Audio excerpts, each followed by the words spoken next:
నాయకుడు బలహీనుడైతే శత్రువులు ఒక్కటవుతారు.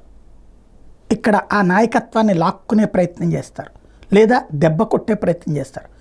అమెరికాలో బైడెన్ అనే ఒక అసమర్థుడి జీవిత యాత్ర ముగుస్తోంది రేపు జనవరి 20కి.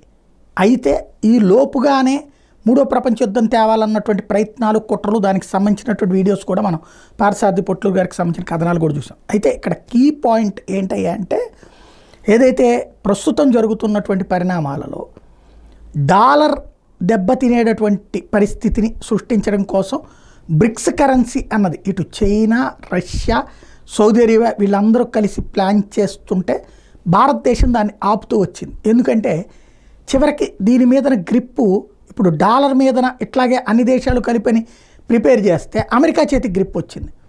వాస్తవంగా ముందు బ్రిక్స్ కరెన్సీ కాకుండా యువాన్ లేదా రూబెల్ ఈ రెండింటిని ఎంచుకున్న రష్యా కానీ చైనా కానీ తన కరెన్సీని మిగతా దేశాల కరెన్సీగా గుర్తించేటట్టు డాలర్ లాగా చేయాలని చూసినాయి. కానీ భారత్ ఆపింది జాగ్రత్తగా. ఇప్పుడు దాంతో బ్రిక్స్ కరెన్సీ అనే ఒక కొత్త కరెన్సీని తీసుకొచ్చే ప్రయత్నం చేస్తుంటే, దాంతోపాటుగా యూరోకే దెబ్బ కొట్టేటటువంటి ప్రయత్నం చేసినటువంటి ట్రంప్ హయాం మళ్ళీ వస్తున్నటువంటి నేపథ్యంలో ట్రంప్ చేసిన హెచ్చరిక చాలా కీలకమైనటువంటిది. డాలర్ని దెబ్బతీయాలనుకునేటటువంటి దేశాల మీద ఆంక్షలు విధిస్తామన్నట్టు. ఈ రాబోయే 4 ఏళ్లలో చైనా, రష్యా డాలర్ని ఏమీ చేయలేవు. భారత్ కూడా రష్యాకో చైనాకో పెత్తనం ఇవ్వడానికి సిద్ధంగా లేదు.